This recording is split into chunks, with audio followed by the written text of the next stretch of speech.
عورتیں چھوٹی عمر سے طاقتور غذا کو اپنی عادت بنائیں۔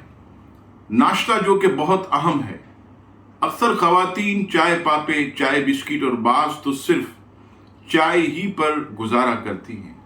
یہ صحت کے لیے نقصان اور اندرونی بیماریوں کو جنم دیتا۔ دوسری چیز، خواتین پھل کا بہت کم استعمال کرتی۔ ان کی نظر باربیکیو، فرینچ فرائز اور فاسٹ فوڈ پر ہوتی ہے۔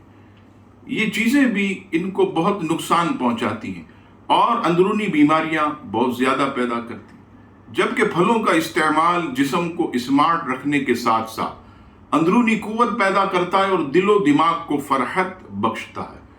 تیسری چیز، خواتین میں سپاری، پان مسالے اور دیگر میٹھی چیزوں کا استعمال خواتین میں کثرت سے پایا جاتا۔ یہ چیزیں بھی ان کو اندرونی طور پر بہت نقصان پہنچاتی۔